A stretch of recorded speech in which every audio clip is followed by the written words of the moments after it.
What happens when a life of unimaginable luxury becomes a gilded cage?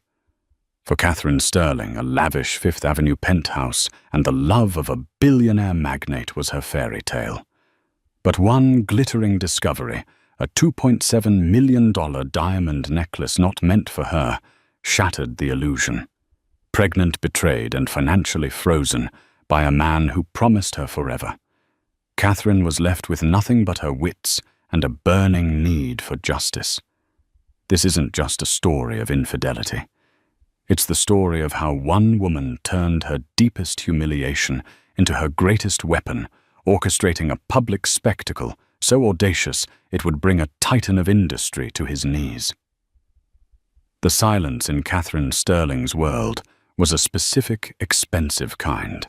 It was the cushioned quiet of a sprawling 88th-floor penthouse overlooking Central Park, a silence buffered by triple-paned glass, thick-pile cashmere rugs, and the hushed deference of a full-time film staff.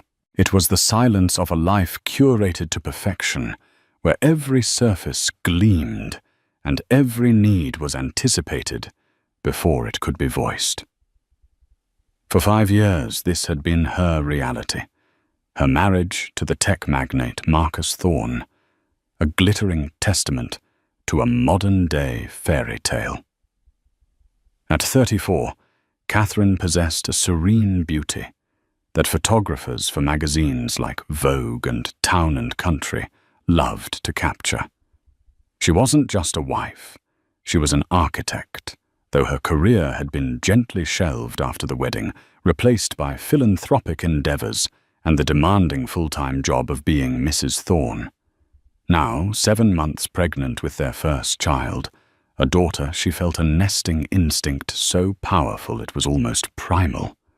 She spent her days overseeing the design of a nursery that was less a room for a baby and more a miniature celestial palace, complete with a ceiling painted with the constellations as they would appear on her due date. Marcus was the sun around which her universe orbited.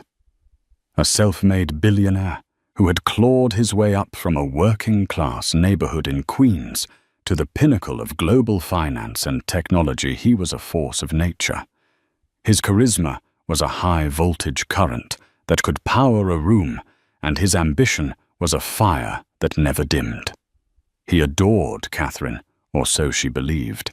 He called her his North Star, the calm, steady point in his chaotic world.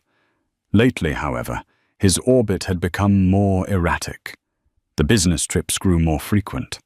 The late nights at the office stretched into the pre-dawn hours. He'd return smelling of expensive whiskey and the faint, unfamiliar scent of a perfume that wasn't hers, a delicate, spicy fragrance she couldn't place. When she'd ask, he'd kiss her forehead, his lips cool and murmur about new investors from Dubai or a critical server merger in Singapore. He was so convincing, his explanations so detailed, that to doubt him felt like a betrayal in itself. She was pregnant hormonal, she told herself. Of course, she was feeling insecure. Their 6th anniversary was approaching. It was a milestone Marcus always celebrated with extravagant flair. The first year, it was a private yacht in the Aegean Sea. The third, he'd rented out a wing of the Musée d'Orsay for a private dinner. This year, Catherine hoped for something quieter, more intimate before the baby arrived, and their world changed forever. The discovery happened on a Tuesday. Marcus was in London for a 24-hour emergency board meeting. The maid, a sweet woman named Rosa, was turning down the master bedroom when a small platinum-colored receipt slipped from the pocket of the Tom Ford suit jacket Marcus had tossed onto a valet chair. Rosa, ever meticulous, placed it on Catherine's bedside table. Catherine noticed it later that evening while reading a book on natural childbirth. It was from Leviev, the ultra-exclusive diamond merchant on Madison Avenue, a place whose jewels made Cartiers look like costume pieces. Her heart gave a little flutter of excitement. Marcus had outdone himself again. Her fingers, slightly swollen from the pregnancy, trembled as she read the details. The date of purchase was from 3 weeks prior, during his summit in Geneva. The item description was what made her breath catch in her throat: le cœur de la nuit.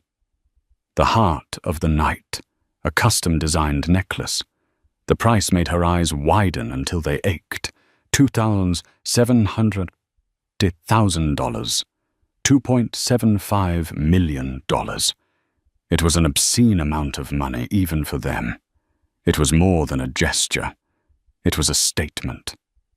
A wave of guilt washed over her, forever doubting him. He was working so hard, crossing continents, and all the while he was planning this breathtaking surprise for her.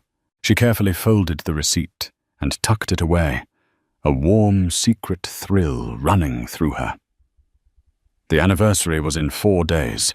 The 4 days passed in a haze of happy anticipation.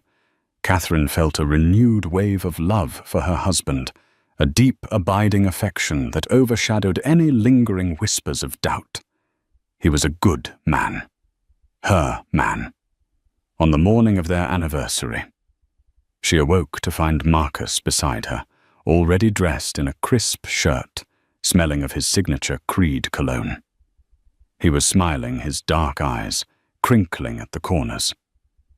"Happy anniversary, my North Star," he said, his voice a low purr. He handed her a beautifully wrapped rectangular box from Van Cleef & Arpels. It was a beautiful box, but it wasn't from Leviev. A flicker of confusion passed through her, but she quickly suppressed it. Perhaps the necklace was a separate surprise for later. She eagerly untied the ribbon. Inside, nestled on a bed of black velvet, was a lovely Alhambra bracelet, the iconic 4-leaf clover design in mother-of-pearl and gold. It was classic, elegant, and expensive. It was probably worth $50,000. "It's beautiful, Marcus." "Truly," she said, and her gratitude was genuine. It was a stunning gift. But it wasn't a $2.75 million necklace. "I knew you'd love it," he said, fastening it around her wrist. "Simple, elegant, just like you." He kissed her, then a quick, perfunctory peck before glancing at his watch. "I'm sorry, my love, but the markets in Tokyo are going crazy. I have to take a conference call. I've made us a reservation at Per Se for tonight at 8. Wear that blue dress I love." And with that he was gone, leaving Catherine alone in the vast, silent bedroom. The gold bracelet felt strangely heavy on her wrist. The silence was no longer peaceful. It was oppressive. Where was le cœur de la nuit? The question gnawed at her all day. Maybe it was a surprise for dinner. Yes, that had to be it. He would present it to her over dessert, a grand, show-stopping finale to their anniversary celebration. She clung to that thought like a life raft. That evening she wore the cobalt-blue Brandon Maxwell gown he adored, the silk clinging to her baby bump. She felt beautiful, hopeful. At Per Se, with its panoramic views of Columbus Circle, the service was impeccable, the food a work of art. But Marcus was distracted. His phone buzzed incessantly on the table beside him. He kept checking it, his brow furrowed in concentration. He spoke of acquisitions and stock options, his words a wall between them. Dessert came and went, a delicate panna cotta with a single candle flickering in the center. He raised his glass of sparkling water to her glass of champagne. To us, Catherine. To the next chapter. But there was no other box, no grand reveal, just the check which he signed without looking at the total. The ride home in the chauffeured Maybach was silent. Catherine stared out the window at the glittering lights of the city, feeling a cold dread crystallize in her chest. The bracelet on her wrist felt like a prop. The entire evening had been a performance. Back in the penthouse, Marcus immediately headed to his study. "Just need to wrap up one last thing," he called over his shoulder. Catherine stood in the center of their enormous living room, the city lights spread out before her like a carpet of fallen stars. The doubt she had suppressed for weeks came roaring back, a tidal wave of sickening certainty. There was no innocent explanation. Her training as an architect had instilled in her a meticulous, almost forensic attention to detail. Her mind, usually occupied with aesthetics and structure, now turned to investigation. She went to his study. The door was ajar, and she could hear his low, urgent tones on the phone. She retreated to her own office, a sleek space of white oak and glass, and opened her laptop. Where would a man like Marcus connect with a secret lover? Not on mainstream social media. He was too careful, his public image too polished. But the woman might be less discreet. She started with the location on the receipt. Geneva. The date. 3 weeks ago. She began searching social media platforms, not for Marcus, but for posts tagged at the high-end hotels and restaurants he frequented. The Four Seasons, the Michelin-starred restaurants, the exclusive clubs. It was a digital needle in a haystack. For hours, she scrolled through an endless stream of vapid wealth-signaling watches, cars, champagne. Then she found it. Her search query was simple: had Leviev to Geneva? Most of the results were from the brand's official account or jewelry enthusiasts. But one post stood out. It was from an Instagram account with the handle @IsaRossi. The user's name was Isabella Rossi. The photo posted exactly 3 weeks ago was a close-up shot. A young woman's décolletage, tanned and flawless. And around her neck, blazing with an almost violent fire, even in the filtered light of the photo, was a necklace. Catherine's blood ran cold. It was an astonishing piece of jewelry, a cascade of pear-shaped and brilliant-cut diamonds, culminating in a central stone the size of a robin's egg, a deep, mesmerizing blue-black diamond. It was a king's ransom in a single piece. The caption was cloyingly breathless. The heart of the knight for the new queen of his heart. Some girls get all the luck. Geneva, matched, blessed, nash, la vie en rose. Le cœur de la nuit, le cœur de la nuit. The heart of the night. Catherine clicked on the user's profile. Isabella Rossi was stunning in her early 20s, with a cascade of dark hair, impossibly full lips, and the kind of surgically honed body that was built for bikinis and couture. Her entire feed was a catalogue of luxury, a private jet to Mykonos, shopping bags from Chanel on Avenue Montaigne, a poolside cabana at the Hotel du Cap Eden Rock. Catherine scrolled frantically, her heart hammering against her ribs. Post after post, she pieced together a timeline. Monaco. 2 months ago, the same week Marcus was there for a yachting conference. St. Bart's over New Year's when Marcus had a fintech retreat.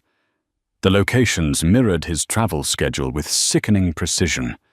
Isabella was his shadow, his secret life, lived out loud on a public platform he thought no one would ever connect back to him. The final devastating blow was a photo from a week ago. Isabella posing in the mirror of what was unmistakably a bathroom in one of the suites at the Mandarin Oriental in London. She was wearing a silk robe and the necklace. The caption read, "Quick trip to dreary London, brightened up by my M. Can't wait for NYC. Marcus was in London last week, and M for Marcus." Catherine felt the floor tilt beneath her.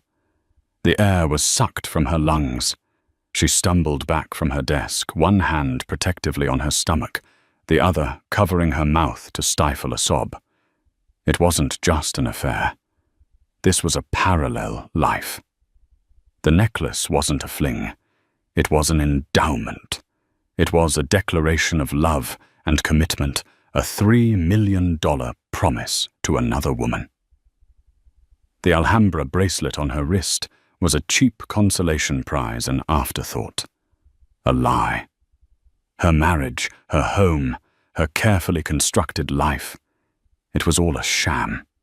A gilded cage, and she had only just realized the door had been locked all along.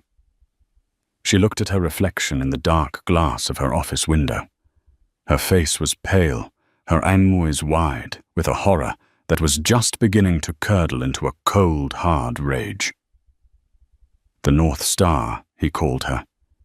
It was a cruel irony. A star is only visible in the darkness, and the darkness had just fallen. The initial shock was a physical blow, leaving Catherine hollowed out and breathless. For a full day, she moved through the penthouse like a ghost, the staff casting worried glances her way as she declined meals and stared out at the city with unseeing eyes.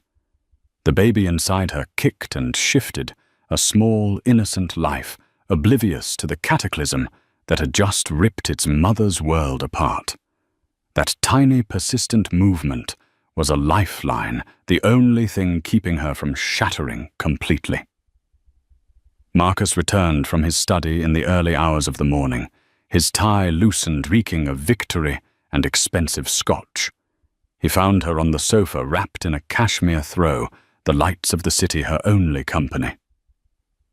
"Still up, my love?" he asked, his voice soft, but his eyes held the hard, dismissive glint of a man whose mind was already on the next conquest. "You should get some sleep." Catherine turned to look at him, her expression stripped of all its former warmth. "I know, Marcus." Her voice was flat, devoid of emotion. It unnerved him. "Know what?" "That I closed the Nakatomi deal. It's going to be huge. We're talking a 10-figure valuation. I know about Isabella Rossi." She said, her gaze unwavering. "I know about Geneva. I know about London. And I know about Le Coeur de la Nuit." The name of the necklace hung in the air between them, heavy and sharp as a shard of glass. The charming facade on Marcus's face didn't just crack. It fell away, completely revealing the cold, ruthless bedrock beneath. He didn't even have the decency to look surprised or ashamed. There was only a flash of annoyance, as if she were a minor inconvenience, a glitch in his perfectly coded life. "You've been snooping," he stated, his voice turning hard. It wasn't a question. "You left a $3 million receipt on my nightstand," she retorted, a tremor of anger finally breaking through her shock. "You flaunted your mistress all over Europe. I didn't have to snoop, Marcus. I just had to open my eyes." He let out a short, humorless laugh. "Don't be so dramatic, Catherine. It's not what you think." "Isn't it?" she shot back, her voice rising. "You bought another woman a necklace worth more than the down payment on this entire building, while you handed me a trinket to shut me up. You've been lying to me for months, maybe years. You've built a second life on the foundation of our marriage." She stood up, her hand instinctively going to her belly. "While I am in our home carrying your child." This, she thought, would be the moment he would break. The mention of his unborn daughter would surely pierce through his armor. She was wrong. "Let's be very clear about something," he said, taking a step toward her, his posture radiating menace. "This," he gestured around the opulent room, "is my building, my home. You live here at my discretion.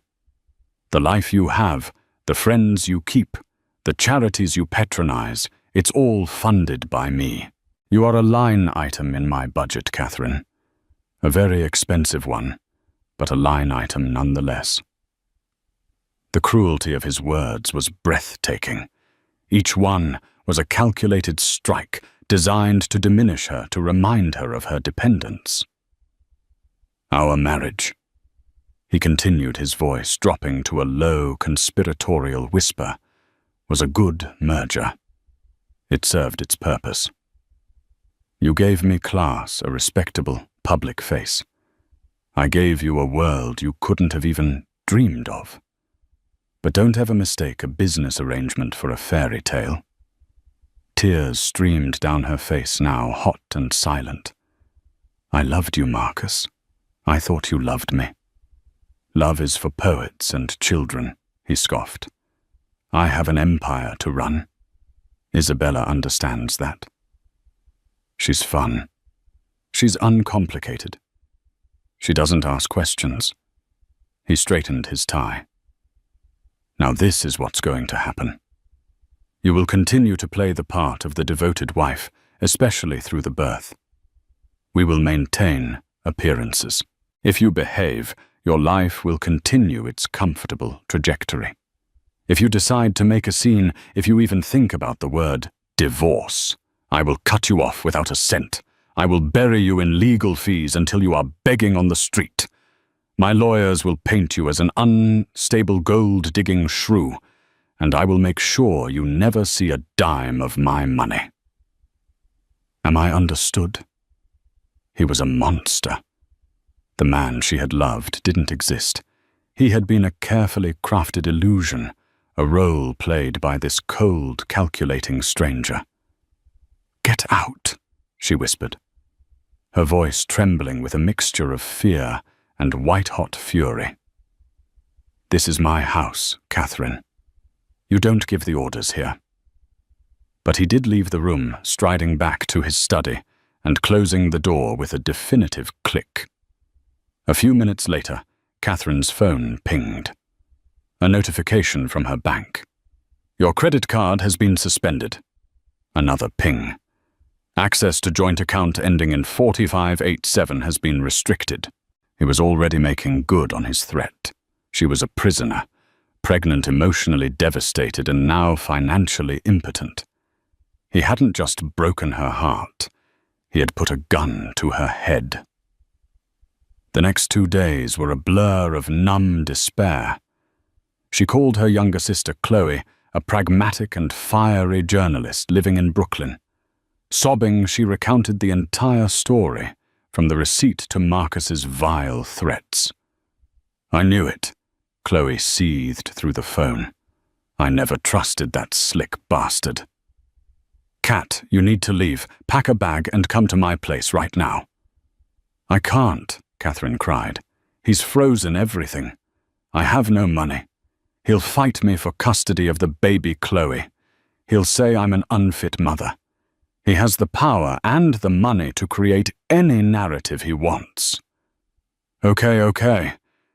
Deep breaths, Chloe said, her tone shifting from rage to strategy. Don't panic. He wants you to feel helpless. That's how guys like him win. They isolate you and make you think you have no options. But you do. You're the smartest person I know. You just need a weapon. A weapon. The word echoed in Catherine's mind. What weapon did she have? Marcus held all the cards, all the power, all the money. She felt utterly disarmed.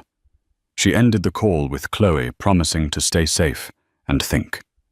That night, unable to sleep, she found herself back in her office, staring at Isabella Rossi's Instagram page.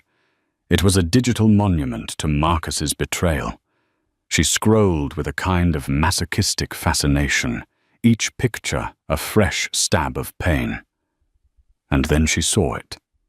It was a post from earlier that day, a close-up shot of the Le Coeur de la Nuit necklace lying on a swath of red velvet. The caption was a complaint masquerading as a brag. Ugh, the clasp on my baby is a little loose. M, is making me get it fixed before our big night out. So annoying to have to part with it even for a day, dropping it off at the master jeweler's. See you tomorrow. My love, Diamond. Problems. NYC, Catherine's mind, the architect's mind that saw patterns and weak points, kicked into overdrive. Dropping it off at the master jeweler's. There was only one place in New York you would take a Leviev piece for a clasp adjustment, the flagship store on Madison Avenue. See you tomorrow. Isabella was picking it up the next day. A wild, audacious idea began to form in her mind.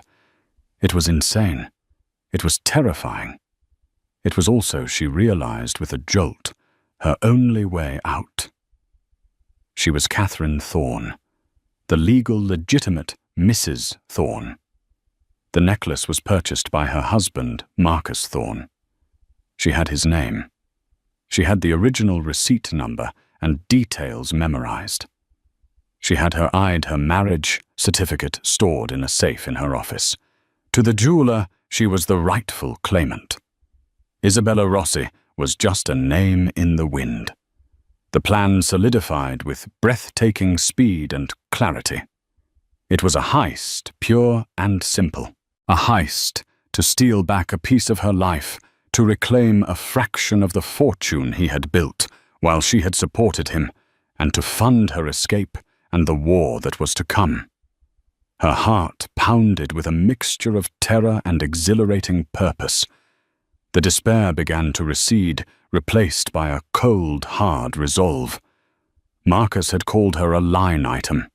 He had called their marriage a business arrangement. Fine. It was time to liquidate her assets. She spent the rest of the night preparing. She found their marriage certificate in the safe, along with her passport and other identifying documents. She practiced her signature, the imperious flick of the T in Thorne that she had adopted. She rehearsed her lines. She couldn't appear nervous or hesitant. She had to embody the role of the entitled billionaire's wife, a woman for whom picking up a $3 million necklace was an errand as mundane as fetching dry cleaning. In the morning, she chose her outfit with the care of a soldier preparing for battle. A chic black maternity dress from the Row. Low, comfortable but expensive-looking Chanel flats. A pair of oversized Celine sunglasses to hide her eyes. And on her wrist, she wore the Van Cleef & Arpels bracelet. He had given her the perfect prop. She looked every inch the part of the pampered, slightly inconvenienced Mrs. Thorne. Before she left, she stood before the mirror. Not the shattered woman of the day before, but a strategist. He had threatened to bury her. He had underestimated her. He had forgotten she was an architect. She knew how to build, but she also knew how to handle a demolition. And she was about to bring his world crashing down. The taxi ride down Madison Avenue was the longest of Catherine's life. Each stoplight, each yellow cab that cut in front of them stretched her nerves thinner. The city outside the window was a blur of motion and noise, but inside the cab an icy calm had settled over her. It was the focus that came before a final exam, or a major presentation, the quiet before the storm. She clutched her Hermès handbag, the leather cool and smooth beneath her tense fingers. Inside her passport, and a copy of the marriage certificate, felt like contraband. The Leviev boutique was less a store and more a temple to wealth. Its discreet facade of dark, polished stone was broken only by a single, heavily fortified door and a small, elegant window displaying a lone, magnificent yellow diamond ring. A formidable-looking security guard in a tailored suit stood impassively by the entrance. Catherine paid the driver, took a deep, steadying breath, and walked toward the door. The guard's eyes swept over her, taking in the designer dress, the expensive handbag, the pregnant belly. He seemed to categorize and approve of her in a single glance. He opened the heavy door for her, without a word. The interior was hushed and opulent, a world of pale grey suede walls, gleaming chrome and soft strategic lighting designed to make the diamonds in their glass cases glitter with an almost supernatural fire. A chic saleswoman with a severe black bob and an accent that floated somewhere over the mid-Atlantic glided toward her. "Good morning, madame. How may I help you?" This was it. The performance began now. Catherine slid her Celine sunglasses down her nose, affecting a look of mild annoyance. "I'm here to collect a piece," she said, her voice cool and clipped. "My husband, Marcus Thorne, had it brought in for a repair yesterday." A necklace. The woman's professional smile didn't falter. "Of course, Mrs. Thorne. Do you have the claim ticket?" A jolt of panic. A claim ticket. Of course there would be a claim ticket. Isabella would have it. Catherine hadn't accounted for this. For a terrifying second her mind went blank. Then instinct took over. She gave a small, exasperated sigh, the kind a woman who couldn't be bothered with such trivialities would make. "Oh, honestly, I have no idea where his assistant put it," she said, waving a dismissive hand. "You know how it is. The name is Thorne, Thorne. Marcus Thorne. It's the Cœur de la Nuit piece. A large blue-black diamond." She said the name of the necklace with such authority, such casual ownership, that the saleswoman's deference deepened. The piece was obviously well known to the staff. "Of course, Mrs. Thorne. One moment, please. I will just need to see a form of identification." Naturally, Catherine said, opening her handbag and retrieving her passport. She handed it over. The woman took it, her eyes flicking from the photo to Catherine's face, then to the name. Catherine Sterling Thorne. The woman disappeared into a back room behind a heavy, silent door. Catherine was left alone in the showroom, her heart hammering a frantic rhythm against her ribs. She could feel the sweat prickling at her hairline. She stared into a case filled with diamond earrings, each pair worth more than her sister's apartment, and forced herself to breathe. Inhale for 4, hold for 7. Exhale for 8. The Lamaze technique she'd been practicing for childbirth was now being used to pull off a multi-million-dollar heist. What felt like an eternity later, the woman returned. In her hands, she carried a large, flat box of dark velvet. Catherine's breath hitched. "Everything is in order, Mrs. Thorne," the woman said with a smile. "We have tightened the clasp and given the piece a full complimentary cleaning. It's looking absolutely radiant." She placed the box on a glass counter and opened it. There it was. Le Cœur de la Nuit. It was even more spectacular in person. The diamond seemed to drink the light, the central stone, a vortex of deep cosmic blue and black. It was beautiful and terrible, all at once, a physical manifestation of her husband's betrayal. "Would you like to inspect it?" the woman asked. Catherine couldn't bear to touch it. "No, that's fine. I'm in a dreadful hurry. Just wrap it up for me, please." Moments later, she was walking out of the boutique, a discreetly luxurious shopping bag in her hand. The guard opened the door for her again. The sunlight on Madison Avenue seemed impossibly bright. She had done it. She had walked into the lion's den and walked out with the lion's treasure. She hailed the first taxi she saw, her hands shaking so violently she could barely open the door. "Where to, ma'am?" the driver asked. She didn't go to Chloe's. She didn't go back to the penthouse. She gave him the address of a law firm in the Seagram building, a name she had pulled from an article in the New York Law Journal about the city's most formidable divorce attorneys. Amelia Hayes was exactly as her reputation suggested, sharp, impeccably dressed in a steel-grey power suit with intelligent eyes that missed nothing. Her office was a corner suite with a view that spoke of staggering billable hours. She listened to Catherine's entire story without interruption, her expression unreadable. When Catherine finished detailing Marcus's threats and the morning's heist, there was a long silence. Catherine's nerve began to fail her. Had she gone too far? Would this powerful lawyer see her as a reckless, hysterical woman?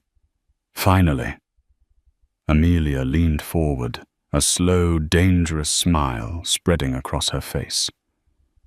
"Mrs. Thorne," she said, her voice rich with admiration, "that is the most gloriously brazen thing I have ever heard. I will represent you." Catherine felt a wave of relief so profound it almost brought her to her knees. She placed the Leviev bag on the polished mahogany desk between them. "This is my retainer," she said. Amelia looked at the bag, then back at Catherine. "Marcus Thorne will claim it's stolen. He'll send the police." The receipt for its purchase was made out to Marcus Thorne. Catherine said, her voice steady. "I am Catherine Thorne, his legal wife. I retrieved my husband's property. There is no theft. It's a marital asset. Isn't that the legal term?" Amelia's smile widened. "You learn fast." "Yes, it is. But possessing it is one thing. Leveraging it is another. He'll try to freeze it in litigation for years. We need to act quickly before he can get a court order to have it seized." "What do we do?" Catherine asked, placing her future entirely in this woman's hands. "We don't hide it," Amelia said, her eyes gleaming with strategic fire. "We flaunt it. We don't just use it to fund your lawsuit. We use it to humiliate him. We're going to auction it. Publicly." The idea was shocking. An auction. Think about it. Amelia explained, her mind clearly working at lightning speed. "We consign it to Sotheby's. We leak the story to the press, not the whole story, just enough. The Thorne necklace. A magnificent, one-of-a-kind jewel being sold by the mysterious Mrs. Thorne. The gossip columns will go into a frenzy." Page 6. Daily Mail. They'll invent their own narratives. Is the marriage over? Is she liquidating assets? It puts him on the defensive. It creates a public narrative that he can't control. And best of all, she paused for effect. It converts this contentious asset into sold-hard, untraceable cash. Your war chest. It was brilliant. It was terrifying. It was a declaration of war, fought not in a courtroom, but on the front page of every tabloid in the world.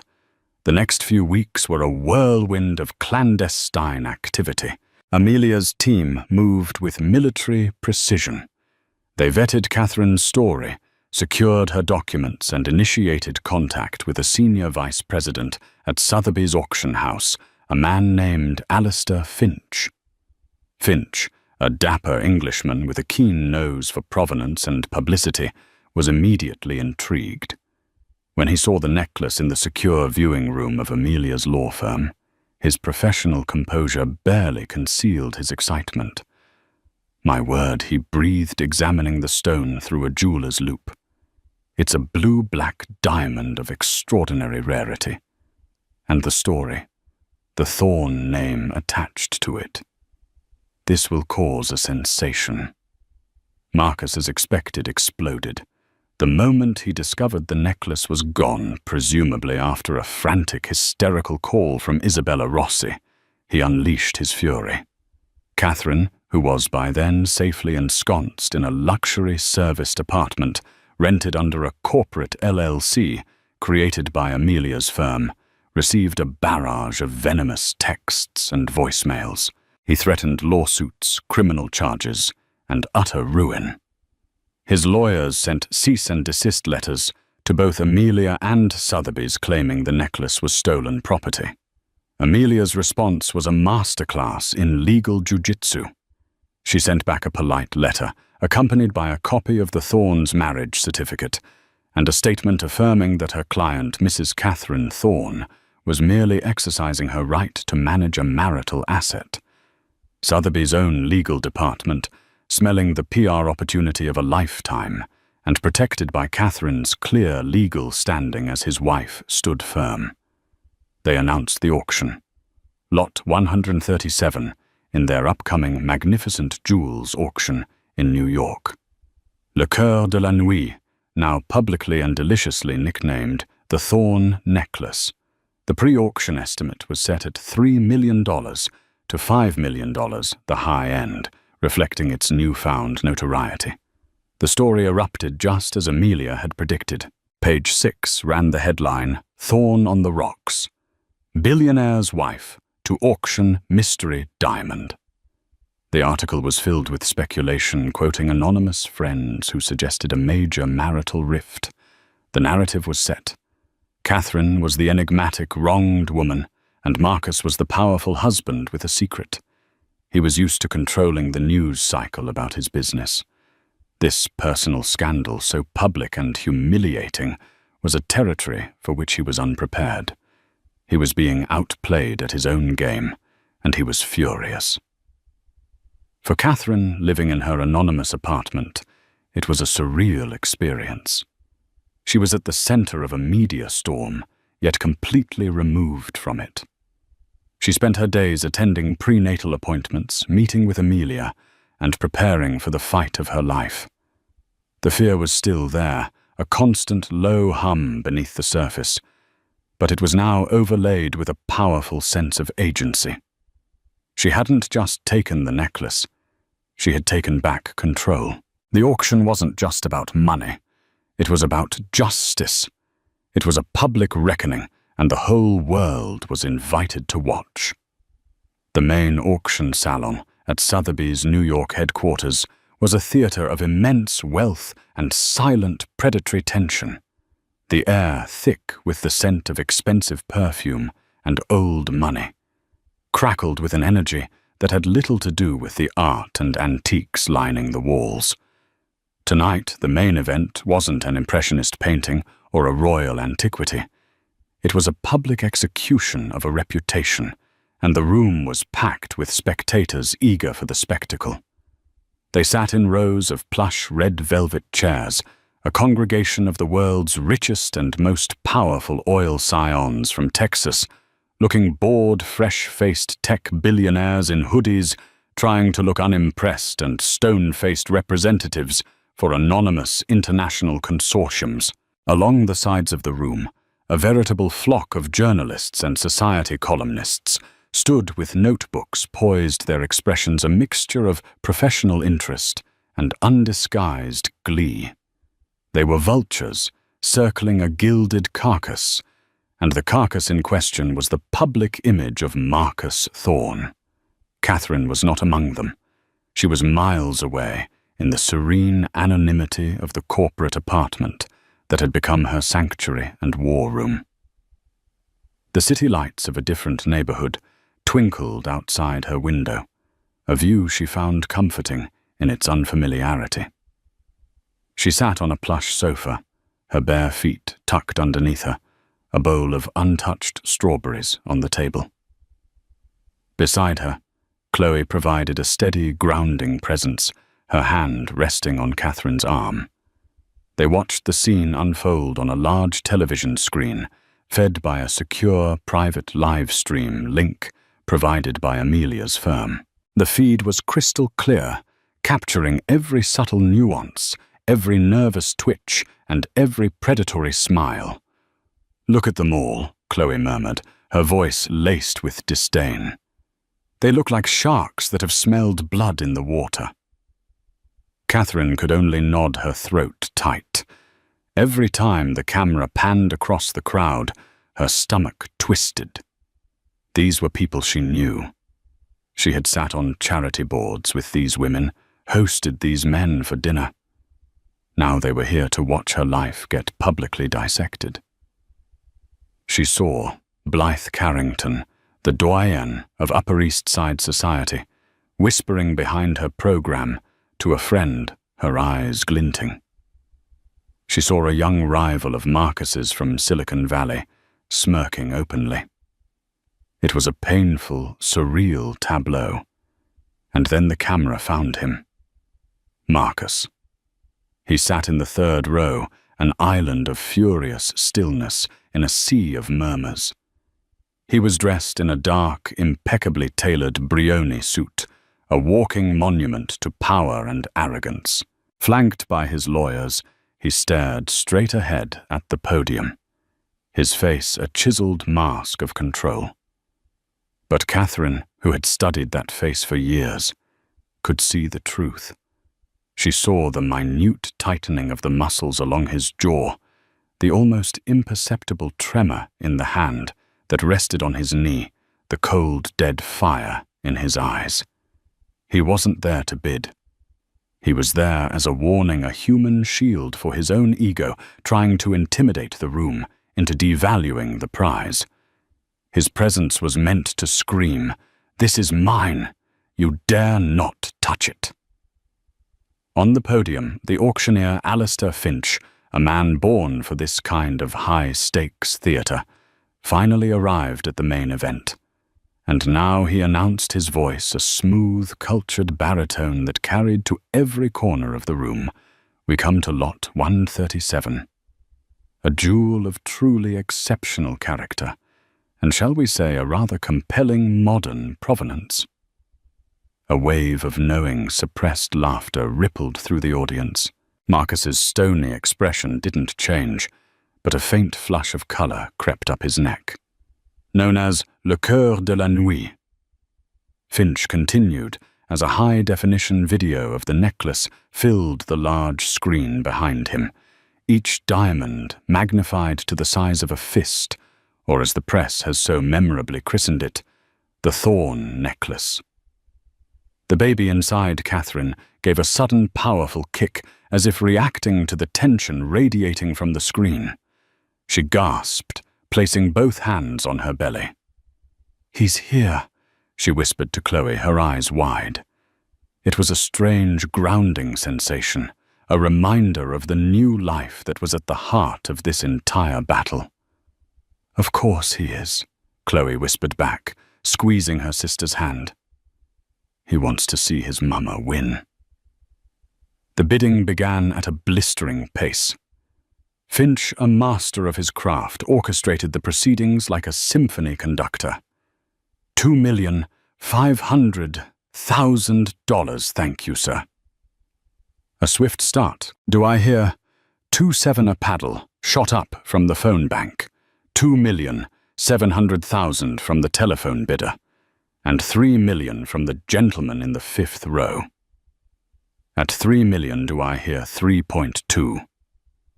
The bids flew, the numbers climbing so fast they became an abstraction. 3.2 million. 3.5. 3.8. It surpassed the original purchase price in less than 90 seconds. Each new bid was a nail in the coffin of Marcus's pride, a public refutation of his power. He sat immobile, a statue of rage. But the aura of menace he had tried to project was failing. The story behind the necklace had made it more desirable than he could have ever imagined. It was no longer just a piece of jewelry. It was a trophy of a financial and social war, and the men in this room were all warriors in their own right. At $4,500,000, the bidding finally began to slow. The initial frenzy subsided, leaving only 3 serious contenders. The gentleman in the fifth row, a determined phone bidder, and a man in the front row, who Catherine recognized as a proxy for a Middle Eastern royal family. The air grew thick with anticipation. $4,500,000 to the gentleman in the front row. Finch said, his voice dropping slightly to draw the room in. "Are we all done at 4.5 million?" And then a new player entered the game. From the back of the room, a place usually reserved for staff or minor attendees, a new paddle was raised. It was held by a woman Catherine hadn't noticed before. She was elegantly dressed in a cream-colored Chanel suit and a wide-brimmed hat that cast her face in shadow. Her posture was ramrod straight, and her movement was economical and decisive. There was no hesitation, no nervous glance around the room. Just the paddle raised with quiet, unshakable authority. Finch's professional gaze snapped to her. 4,700,000, a new bidder at the back of the room. "Welcome, madam." The man in the 5th row immediately countered. 4.8. The woman in the hat raised her paddle again, without a moment's delay. 5 million? A collective gasp swept the room. It was a knockout number, a jump intended to signal immense buying power and an unwillingness to play games. Chloe grabbed Catherine's arm. "Who is that?" "I have no idea." Catherine breathed, her eyes glued to the mysterious woman. On the screen, Marcus finally moved. He turned his head slowly, deliberately, his eyes narrowing as he tried to penetrate the shadow of the hat. His look was one of pure venom. But the woman, if she noticed, gave no indication. She remained perfectly still, her paddle now resting in her lap, having made her definitive statement. The room fell into a deep, expectant hush. The gentleman in the 5th row, looking rattled, quietly shook his head. The proxy in the front row conferred for a moment, before giving a slight negative gesture. The Sotheby's representative on the phone murmured into her receiver, listened, and then placed it back in its cradle. All other contenders had folded. It was all down to the woman in the hat. Alistair Finch let the silence hang for a moment longer, milking the drama. $5 million, then? To the lady in the back, he said, his gaze sweeping the room one last time. He turned his eyes almost cruelly toward Marcus Thorne. "Fair warning. The hammer is up." Catherine leaned forward, her heart pounding a deafening rhythm in her ears. This was it. The culmination of all the pain, the fear, and the desperate, audacious planning. Going once. The camera zoomed in on Marcus's face. The mask was gone. In its place was the raw, naked disbelief of a king watching his castle being dismantled before his very eyes. He had built an empire on the principle of control, and in this public forum, he had lost it completely. Going twice. Crack. The sound of the gavel was sharp and absolute, a sound of finality that echoed through the silent room like a gunshot. Sold. Finch's voice boomed triumphant. For $5 million to paddle number 782. Congratulations, madam. The room exploded into a cacophony of applause and excited chatter. Chloe let out a whoop of pure joy, pulling a sobbing Catherine into her arms. They weren't tears of sorrow, but of a profound and overwhelming release. The weight she had been carrying for months had finally been lifted. She had won. The public humiliation was only the beginning of Marcus's downfall. With a war chest of $4 million after Sotheby's commission, Amelia Hayes unleashed her legal hounds. The divorce filing was a quiet, procedural affair, but the forensic accounting team she assembled was an act of war. They were sharks of a different breed, quiet, meticulous men and women who lived for finding the single misplaced comma in a complex ledger that could unravel an entire financial empire. They descended upon Marcus's Byzantine corporate structures and found exactly what Amelia had suspected. Marcus's arrogance extended to every facet of his life. He had a vast network of offshore shell corporations in the Cayman Islands and undeclared accounts in Switzerland, all designed to hide hundreds of millions of dollars from the IRS, and by extension from his wife, in any potential settlement. The confrontation took place not in a courtroom, but in the sterile, soundproofed conference room of Amelia's law firm. It was just Marcus, his lead attorney, Amelia, and Catherine. Amelia didn't make threats. She simply had one of her accountants project a flowchart onto a large screen, a dizzying web of transactions holding companies and numbered accounts that led directly from Marcus's primary corporation to his hidden treasure chests. The SEC and the IRS would find this terribly interesting. Marcus, Amelia, said, her voice calm and pleasant. I imagine a federal investigation would be quite disruptive to your business. The color drained from Marcus's face. He looked at the flowchart, then at Catherine, truly looked at her for the first time in months. He saw not the weeping, broken woman he had dismissed, but a formidable opponent who had used his own tactics against him. He had been beaten not by legal force, but by superior strategy and a will that was stronger than his own. The fight was over. He capitulated completely. The settlement was staggering. Catherine received a sum that was astronomical by any standard, securing her future and the future of her child in perpetuity. She was also granted the Fifth Avenue penthouse, a final ironic trophy. She put it on the market the next day, enlisting Sotheby's this time, their real estate division, to handle the sale. She wanted no part of that gilded cage.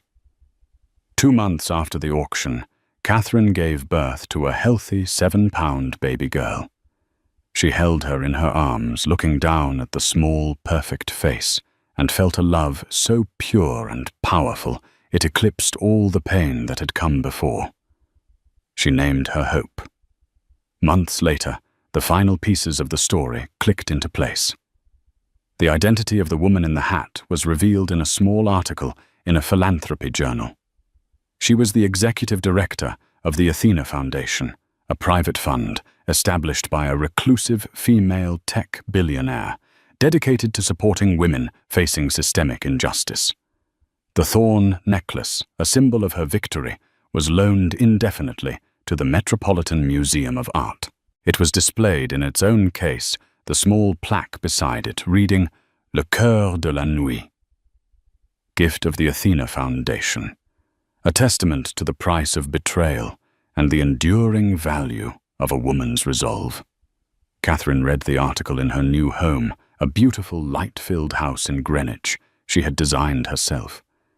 It was a place of warm woods and soft linens, of sprawling gardens, and most importantly, the sound of a baby's happy gurgles. She looked out the window at her daughter sleeping peacefully in a bassinet in the sun-dappled yard. She was free. She was no longer a planet orbiting a volatile sun, no longer a North Star for a man lost in his own darkness. She had navigated her way out of the storm and had become her own damn constellation, vast, brilliant, and untouchable. Catherine Sterling's story is a powerful reminder that the greatest strength is often forged in the deepest betrayal. She transformed from a millionaire's wife into the architect of her own destiny, proving that justice isn't always found in a courtroom. Sometimes it's sold to the highest bidder. Her audacious plan wasn't just about revenge.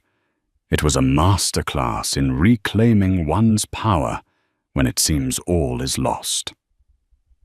What do you think? Was Catherine's move a stroke of genius or a reckless gamble? Let us know your thoughts in the comments below. If this story of resilience and brilliant payback captivated you, please hit that like button. Share it with someone who needs a reminder of their own strength, and don't forget to subscribe to our channel for more incredible real-life dramas. Your support helps us continue to bring these powerful stories to light.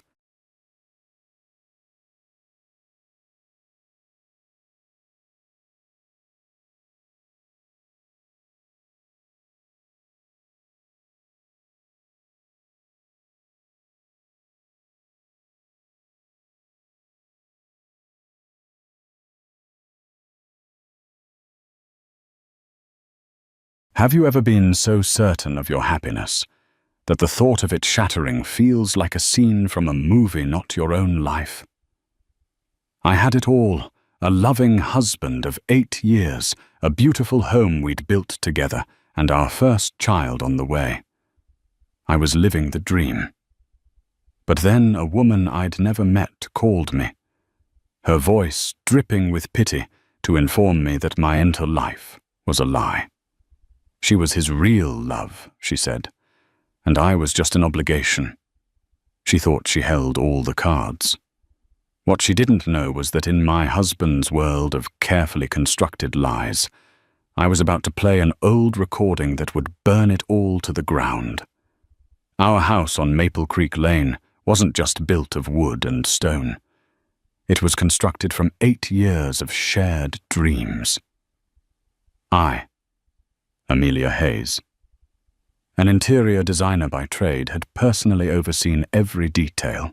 The warm oak floors, the large bay window in the living room that caught the morning sun, the kitchen island where my husband, Lucas Sterling, would leave me coffee every morning before heading to his high-powered job in finance.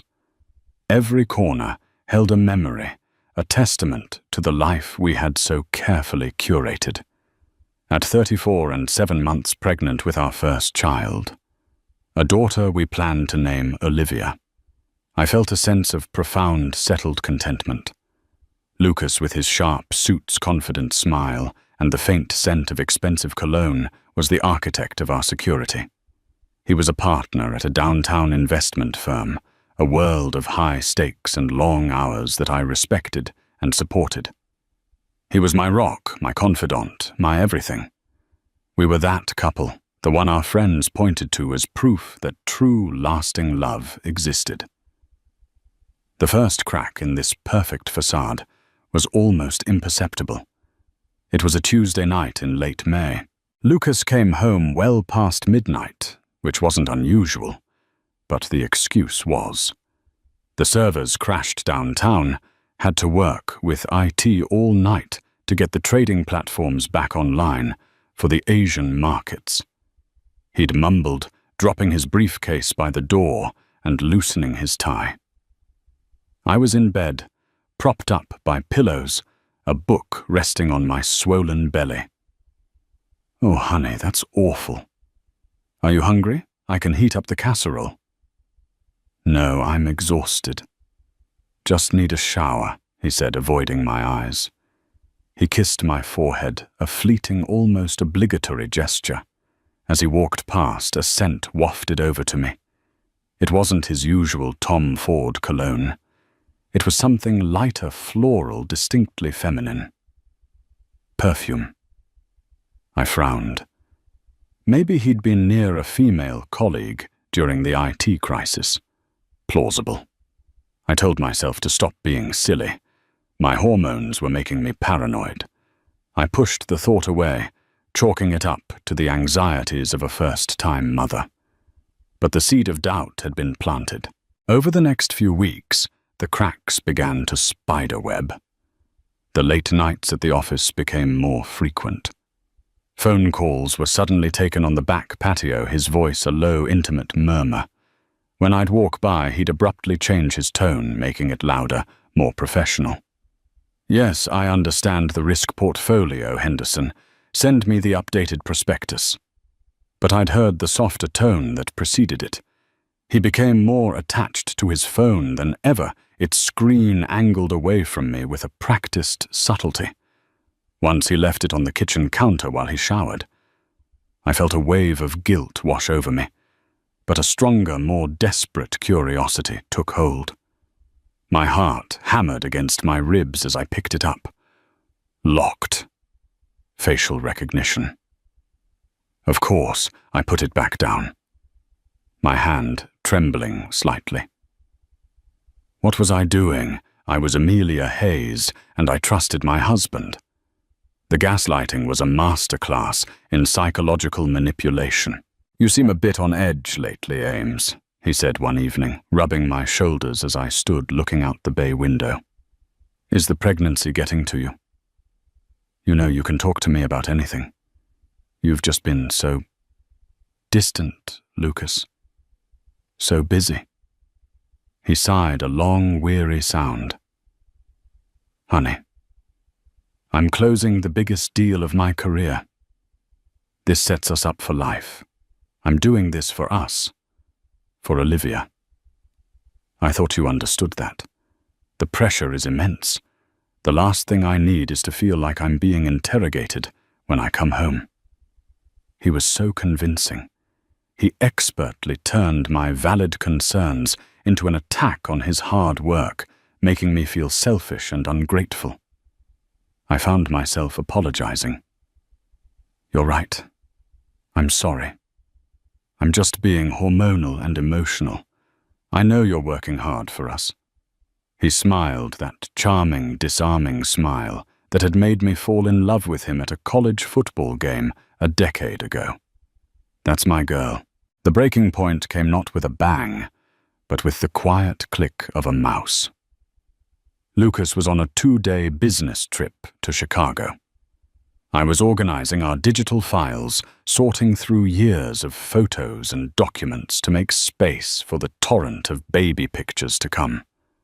I decided to clean up our shared cloud drive, a digital attic filled with old receipts, travel confirmations, and forgotten documents. I clicked on a folder labeled Expense Reports, 2025. Inside were PDF receipts he'd uploaded for work. I was about to close it when my eyes caught on a file name, Receipt Hotel Celeste, 06/04/25. The date was from 3 weeks ago, a night he was supposedly working late at the office. Hotel Celeste wasn't in Chicago. It was a chic boutique hotel in our city, less than 5 miles from his downtown office. My breath hitched. My fingers felt like ice as I double-clicked the file. The PDF opened. A one-night stay, a king suite, and a room service charge that made my blood run cold. Dinner for 2 oysters champagne, a filet mignon, and a chocolate lava cake. Total $342,050. It was a lover's cliché. And underneath another charge from the hotel's gift shop, a Sophie Beale Bras petite perle necklace.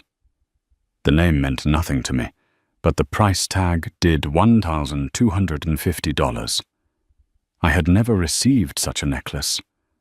I felt the baby kick a sharp, sudden jolt, as if she could sense my distress.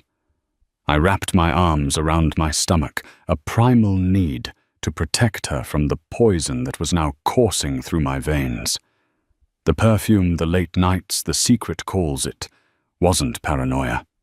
It was intuition. It was the truth. I sat there in the silent house, the glow of the monitor illuminating my tear-streaked face. The man I had built my world around was a stranger. The foundation of our life wasn't stone. It was sand. And the tide was coming in. I didn't cry for long. The shock quickly morphed into something else.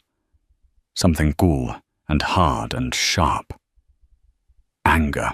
I wasn't just a hormonal pregnant woman. I was a woman who had been played for a fool, and I would not go down quietly.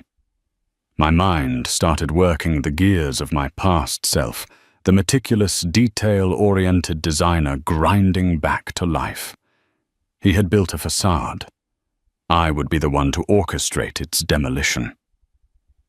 The next morning I woke up with a chilling clarity. The grief was still there, a heavy weight in my chest, but it was now insulated by a layer of cold resolve. I would not confront him. Not yet. A premature confrontation would only lead to more lies, more gaslighting, and a chance for him to cover his tracks. I needed more than a hotel receipt. I needed an airtight case. I needed undeniable, soul-crushing proof. My first call was to my best friend, Sarah Jenkins, a sharp-witted lawyer with a cynical view of the world. Sarah had been my maid of honor and my fiercest protector. Amelia. "You're up early. Everything okay with the baby?" she answered, her voice still thick with sleep. I took a shaky breath. "Sarah, I need you. I think Lucas is having an affair." There was a pause, then the sound of rustling sheets. "I'm on my way. Don't do anything. Don't say anything to him. Just act normal. I'll be there in 20 minutes with coffee and croissants." True to her word, Sarah arrived, her expression a mixture of fury and concern. I laid out the evidence on the kitchen island, the hotel receipt, the timeline of his late nights, the memory of the strange perfume.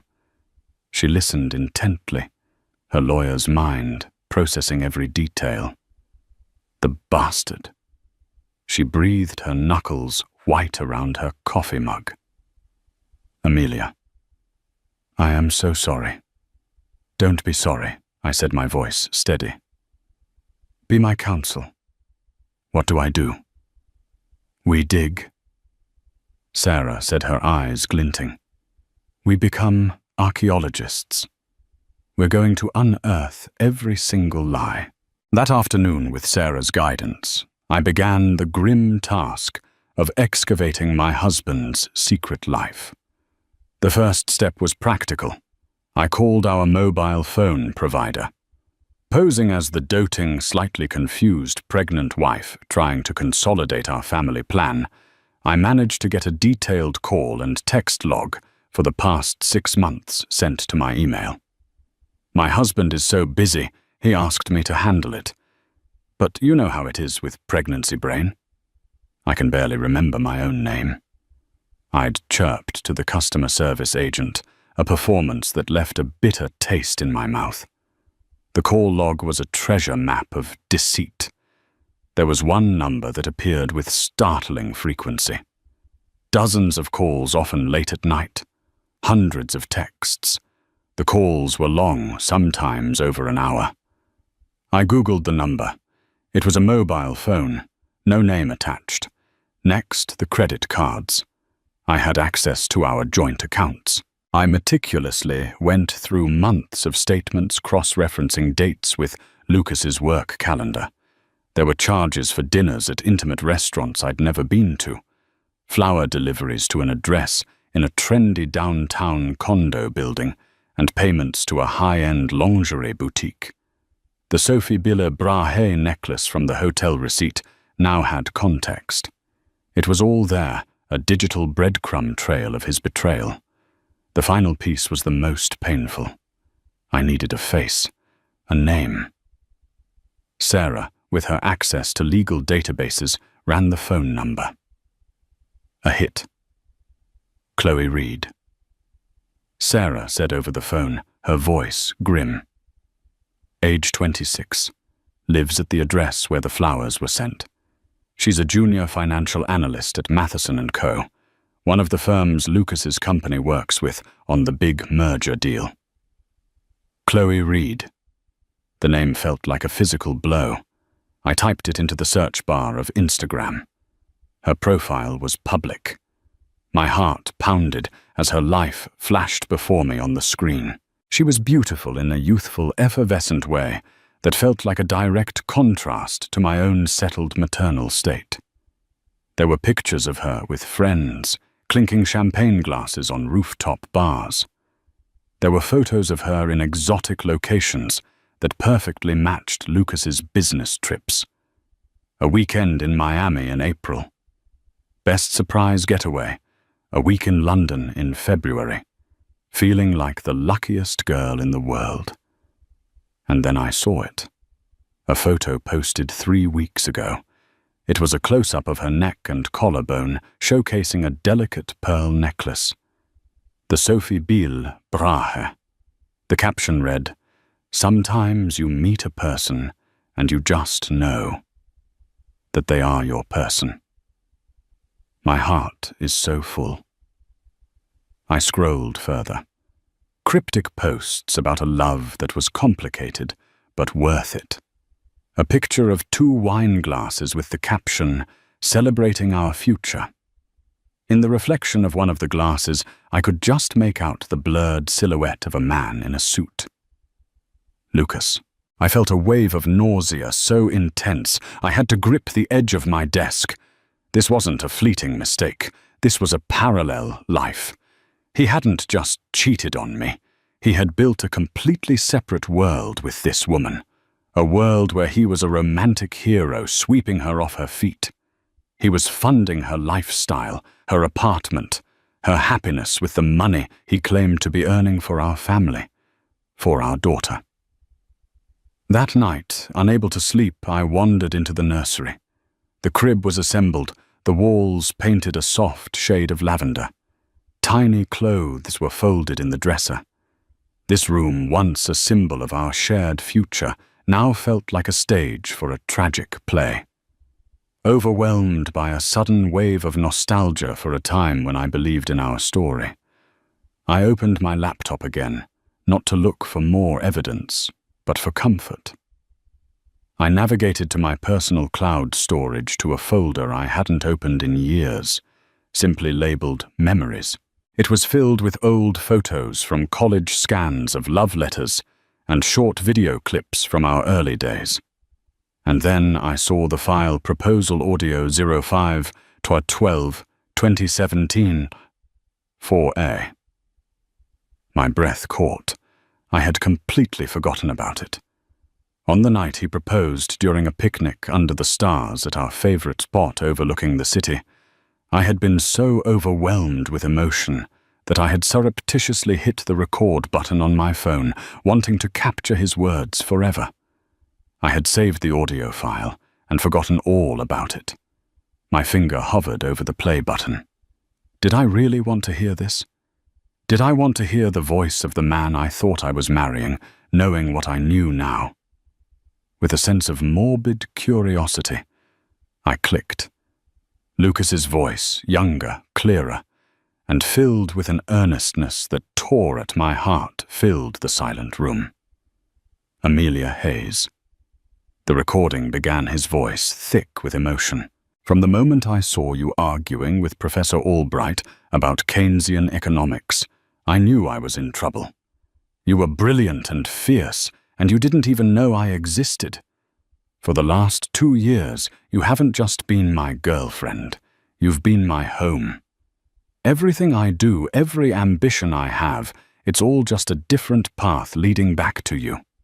You are my compass, my anchor, my one and only truth in this world.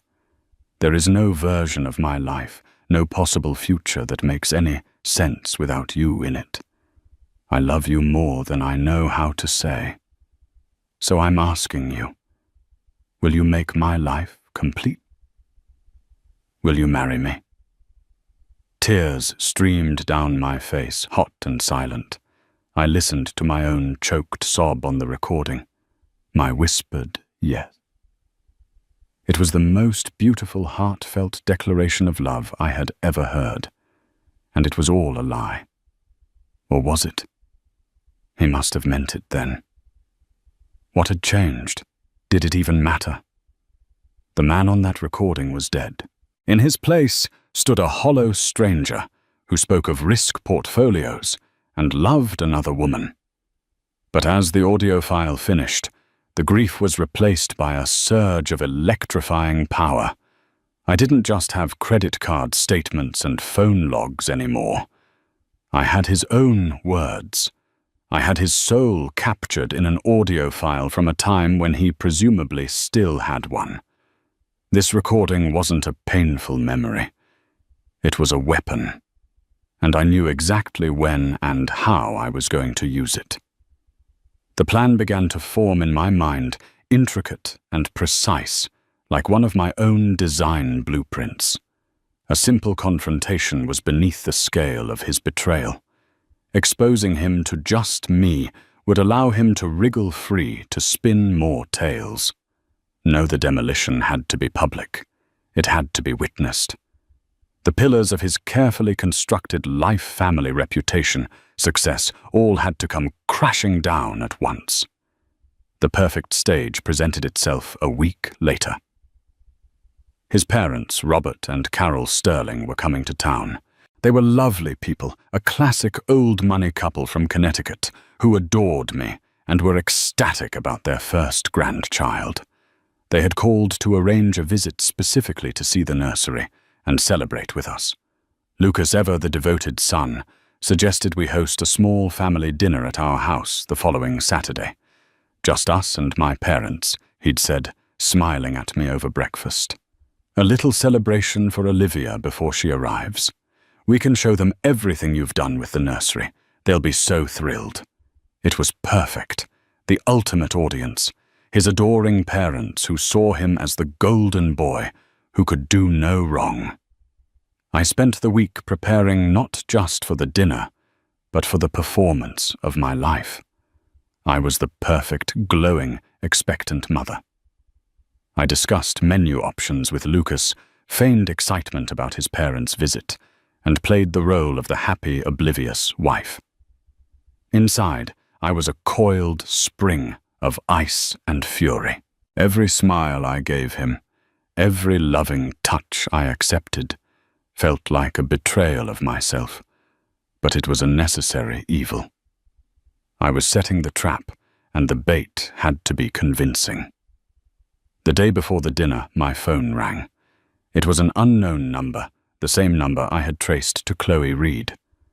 My heart leaped into my throat.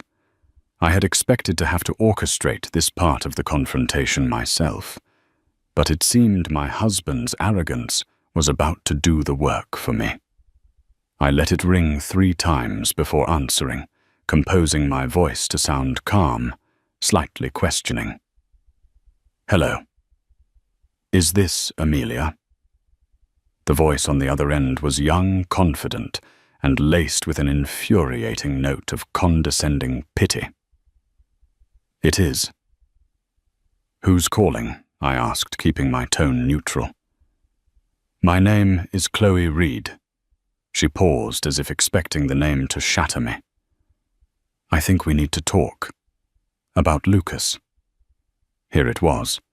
The moment I had been dreading and anticipating. I walked into the nursery and sat in the rocking chair, my hand resting on my belly. Okay, Chloe. I'm listening. Look, I don't want to do this over the phone, and I know this must be hard for you to hear, especially in your condition, she said the word dripping with disdain. But you need to know the truth. Lucas and I are in love. He loves me. What he has with you is an obligation, a history. He was going to tell you, but he's been waiting for the right time after the baby is born. He doesn't want to cause you undue stress. The sheer audacity of it stole my breath. This girl fed a diet of Lucas's lies, truly believed she was the heroine of this story, and I was the tragic, clueless wife. He had probably told her I was emotionally unstable, that our marriage was one of convenience. He had painted a masterpiece of deception, and she was its primary subject. He told me he's only staying with you out of guilt. She continued, her voice gaining momentum. He said your marriage has been over for years, that you're more like roommates. He doesn't love you, Amelia. He's with me. You deserve to know that your whole life is a sham. I listened, letting her empty her arsenal of rehearsed lines. I didn't cry. I didn't scream. A strange glacial calm settled over me. He told you all that I asked, my voice soft. Yes. He wants to be with me, to build a real life, a life based on passion and real love, not just history. Passion. Real love. The phrases sounded so hollow, so cliché. They were the lines of a man trying to convince a naive young woman and himself that his betrayal was something noble. An idea bold and terrifying sparked in my mind. This was better than I could have planned. Chloe, I said, my voice now laced with a believable manufactured fragility. I don't know what to say. He's been working so hard. He's been so stressed. I thought we were happy. I let a small, pathetic sob escape my lips. It worked. Her tone softened slightly. I'm sorry. I know this is a shock, but it's better you know now. I need to see you. I said the words, tumbling out as if in a panic. I need to talk to you face to face. I can't believe this unless I hear it from you in person. There was a moment of hesitation on her end. I don't know if that's a good idea. Please, I begged, pouring every ounce of fake desperation I could muster into my voice. Tomorrow, come to my house. Lucas is having his parents over for a small dinner. They'll be here around 7. If you could come around 8, he'll be here. We can all talk this out. Like adults, it was a gamble, a huge one. I was inviting the viper into my nest, but I was counting on her ego. I was counting on her belief that she was the real love, and that her presence would force the issue, forcing Lucas to finally choose her in front of his family. To a 26-year-old who believed she was in a grand romance, it would be an irresistible, cinematic moment. You want me to come to your house while his parents are there? She asked, a note of surprise in her voice. Yes, I whispered. I want to see the way he looks at you. I need to see if it's real. Then I'll know, and I can let him go. Another pause. I could almost hear the calculations in her head, the fantasy playing out. She would arrive, the beautiful, honest truth-teller, exposing the loveless marriage and claiming her man. Okay, she finally said, her voice firm again, full of renewed conviction. Okay, Amelia, I'll be there. 8 o'clock. She hung up. I took a deep breath, my heart pounding, not with fear, but with adrenaline. The stage was set. The actors had been summoned. All that was left was for the curtain to rise. I stood up and walked out of the nursery, leaving the ghosts of the past and the lies of the present behind me. Tomorrow I wouldn't be the victim. I would be the director. The evening of Saturday, August 1st, descended upon Maple Creek Lane with a breathtaking, fraudulent tranquility.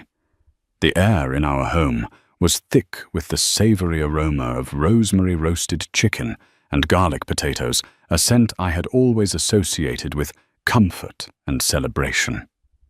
The dining table, our grand oak centerpiece, was set for 5, with the gleaming Wedgwood china we reserved for Christmas and landmark anniversaries. I had polished the silver myself that afternoon, each methodical stroke a meditation, a preparation for battle. In the center, a bouquet of white tulips stood in a crystal vase, their pristine petals illuminated by the soft, flickering glow of a dozen candles. I had chosen them for their symbolism of forgiveness, a final secret act of irony that was for me alone. I moved through my home, a serene hostess, in a simple navy blue maternity dress that accentuated the proud swell of my belly. My hair was swept into a neat chignon, my makeup minimal. To any observer, I was the very picture of placid maternal contentment. On the inside, however, I was a coiled spring, a general surveying the battlefield just moments before sounding the charge. Every nerve ending was alight, every sense heightened. My composure was a dam, holding back a reservoir of cold, calculated fury. Lucas, my husband, was magnificent in his ignorance. He thrived in this atmosphere, effortlessly slipping into the role of the proud, adoring husband and expectant father. He was dressed in a crisp shirt and tailored trousers, looking every bit the successful man of the house. He complimented the aroma of the food, he rubbed my lower back with a proprietary air of affection, and he regaled his parents with tales of his latest triumphs at the firm. He was a master performer, completely cocooned in the impenetrable arrogance of a man who believes he is the sole author of his own reality. His parents, Robert and Carol Sterling, arrived precisely at 7, their faces beaming with undisguised joy. They were a handsome, distinguished couple from old Connecticut, money radiating an aura of quiet elegance and genuine warmth. Carol, smelling faintly of Chanel No. 5, enveloped me in a gentle, cautious hug, her perfectly manicured hand coming to rest on my stomach. "Amelia, my dear, you are simply glowing," she cooed, her eyes sparkling. "Motherhood suits you so beautifully." "She's a natural," Lucas interjected, draping a heavy arm around my shoulders, his thumb stroking my arm. "Handling everything like an absolute champion while I'm chained to my desk, closing these impossible deals. I don't know what I'd do without her." I smiled up at him, a placid, loving expression I had practiced in the mirror. Inside, I thought, "You have no idea what you're about to do without me. We are just so incredibly proud of you both." Robert added his voice, a deep, reassuring baritone, as he clapped Lucas on the back. He looked around the living room, his gaze sweeping over the custom bookshelves and the art we had collected. "Building such a beautiful home, a strong family. You've done well for yourself, son. Very well." The 4 of us settled in the living room, the heart of our home. The room where Lucas had sworn his love to me countless times. I served his parents wine and poured myself a glass of sparkling cider, the sweet bubbles a mockery of the bitter acid churning in my stomach. The conversation flowed easily, a gentle river of pleasantries. They asked about my health, about the baby's movements, about our plans for the nursery. Lucas dominated the conversation, of course, pivoting back to his work, to the immense pressure he was under, subtly reinforcing the narrative of his sacrifice for our family. "It's the final push on the Matheson merger," he explained, swirling the deep red liquid in his glass. "The due diligence is a killer, but integrity is everything in our business. One slip, one ethical lapse, and the whole house of cards comes down. You have to be beyond reproach." The hypocrisy was so potent, I could almost taste it. I simply nodded, playing the part of the supportive, slightly bored wife, while my mind catalogued his words, filing them away as further evidence. At their request, I gave them the grand tour of the nursery upstairs. Carol teared up at the sight of the assembled crib and the tiny dresses hanging in the closet. "Oh, it's just perfect, Amelia. Absolutely perfect. To think our first grandchild will be sleeping here so soon." Lucas stood in the doorway, leaning against the frame, with a look of paternal pride so convincing it was chilling. He spoke of the future of teaching his daughter to throw a baseball, of walking her down the aisle one day.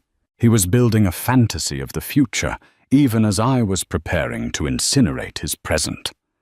We returned downstairs, the hands on the grandfather clock in the hall, ticking relentlessly, audibly, towards 8 o'clock. Each tick was a drumbeat, counting down the seconds to detonation. At 5 minutes to 8, I excused myself. "I'll just check on the chicken and bring in the first course," I announced with a smile. Lucas followed me into the warm, fragrant kitchen. "Everything is perfect, Ames," he whispered, cornering me between the counter and the island. He leaned in and kissed the top of my head, his cologne, the familiar Tom Ford scent, filling my senses. It was the scent of our life together, the scent of a lie. "My parents absolutely adore you," You know that, right? I love you so much." I looked up into his handsome, familiar face, the face I had loved since I was a girl, the face of a complete stranger. A profound, hollow sadness washed over me, a final pang of grief for the man I thought he was. I manufactured a soft smile. "I know, Lucas." We sat down at the beautifully appointed table. The candlelight danced across our faces, casting long, dramatic shadows. Lucas at the head of the table raised his glass. His face was alight with genuine happiness, a man wholly pleased with his life and his own performance in it. "I'd like to make a toast," he began, his voice resonating with sincerity. "To my incredible parents, Robert and Carol. Thank you for your endless love and for being the bedrock of our family. And to my amazing, beautiful wife, Amelia." He turned his beaming face to me. "My rock, the love of my life. You've given me a life better than I ever could have imagined, and now you're giving me the greatest gift of all. Our next chapter with little Olivia is going to be the best one yet. I can't wait to live it with you. To family. To family." Robert and Carol echoed, their faces glowing with pride and affection, as their crystal glasses clinked together in a harmonious chime. A sharp, discordant sound cut through the warmth. The doorbell rang.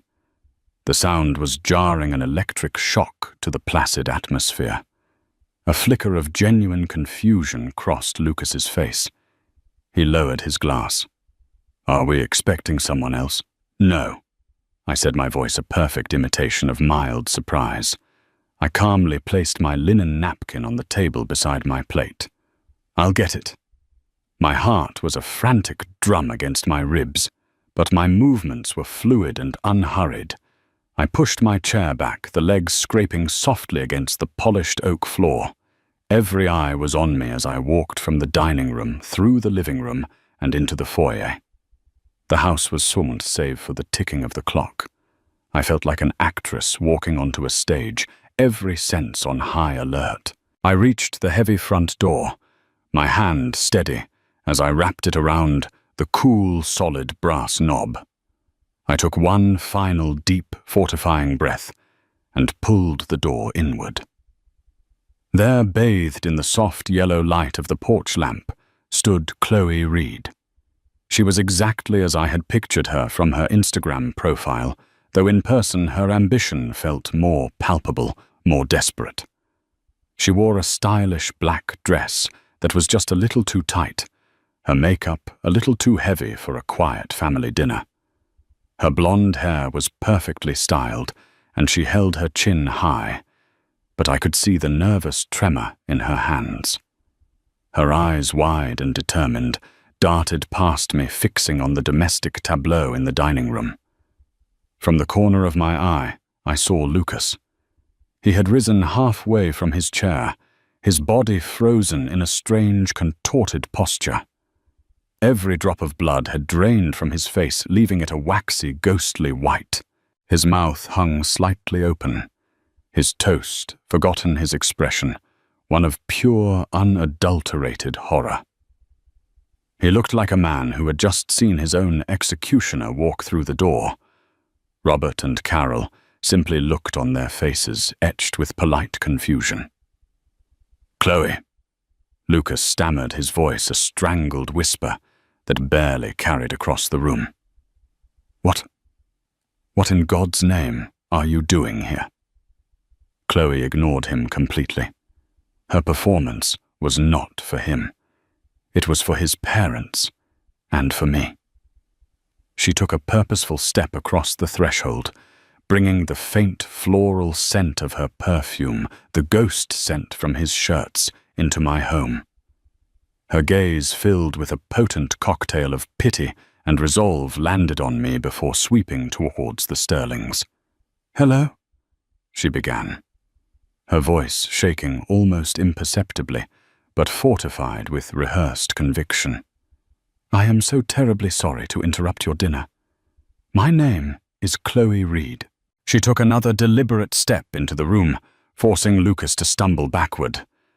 I know this is a truly awful way for us to meet Mr. and Mrs. Sterling, but I could not in good conscience allow this deception to continue for another moment. Lucas finally found his voice, a strangled, panicked hiss. "Chloe, this is wildly inappropriate. This is not the time or the place."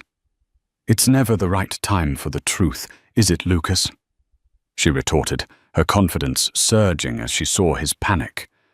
She turned her full attention back to his stunned parents, her voice softening into a tone of pained sincerity. "I'm here because Lucas and I are in love, deeply in love. He was going to leave Amelia.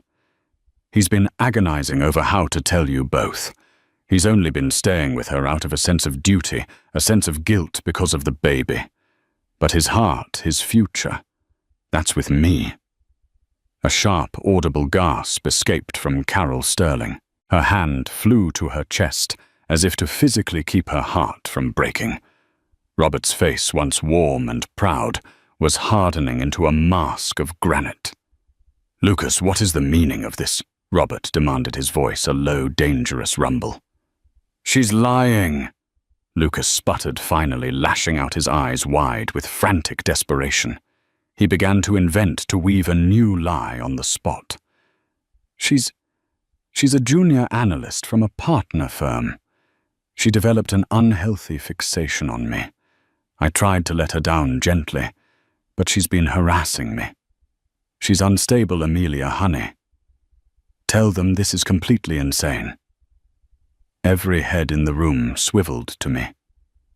I had remained silent, a calm island in a hurricane of chaos.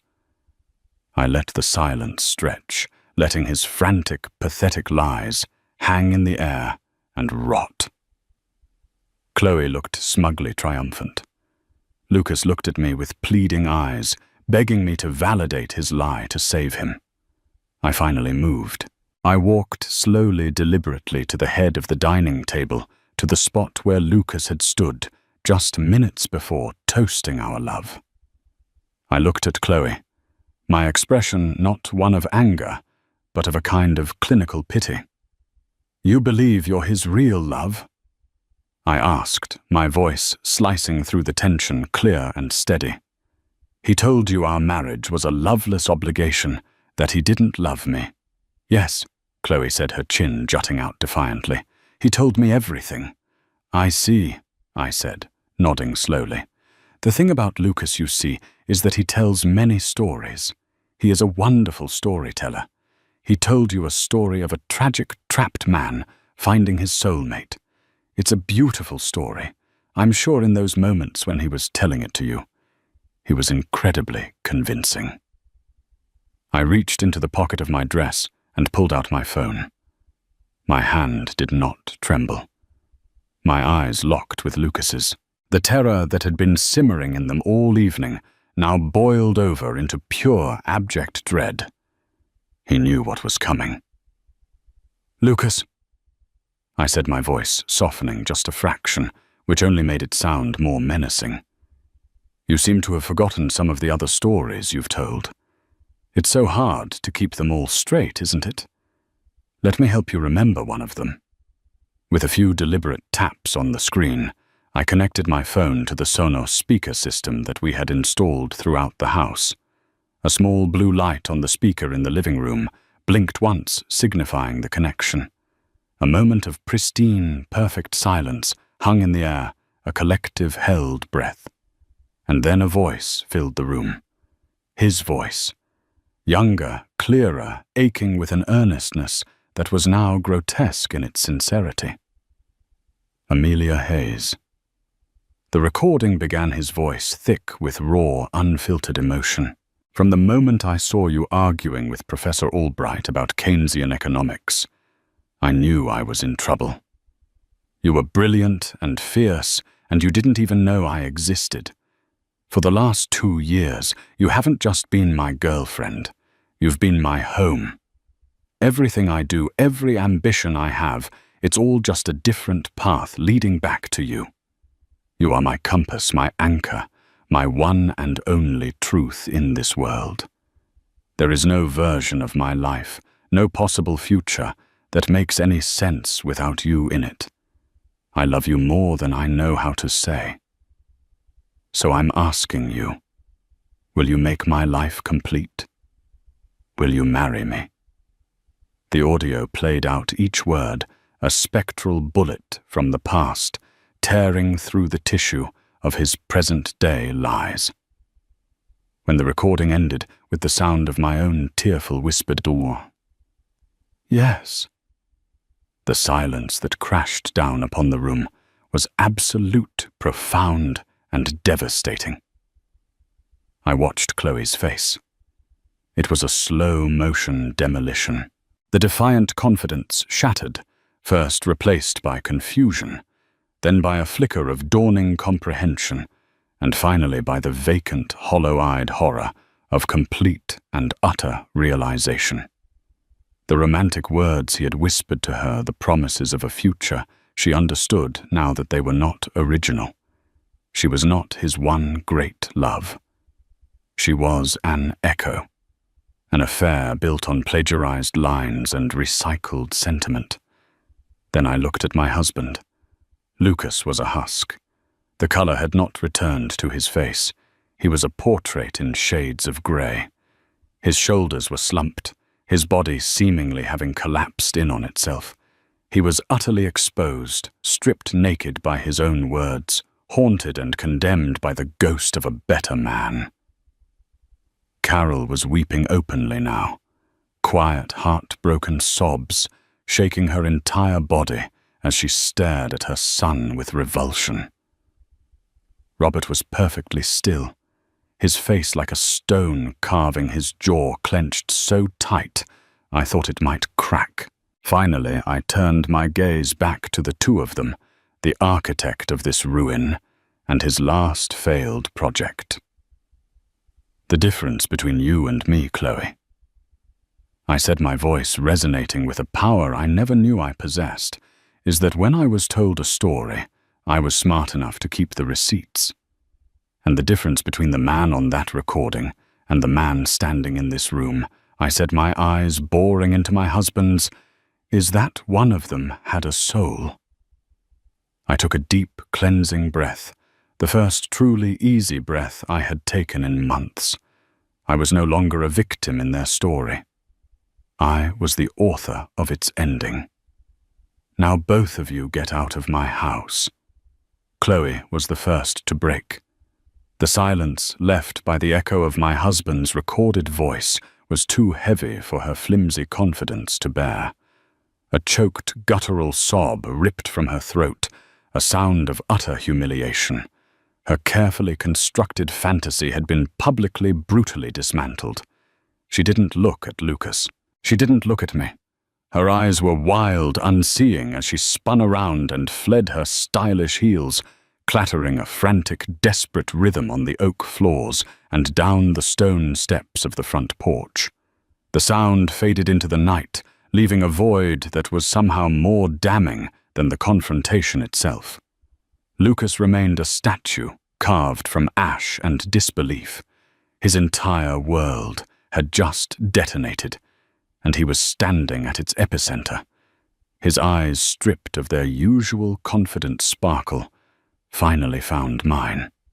They were begging, pleading for a lifeline, for a hint of the forgiving Amelia he had known and so expertly manipulated for years.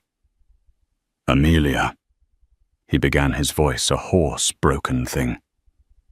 I can explain everything. It's not what it looks like."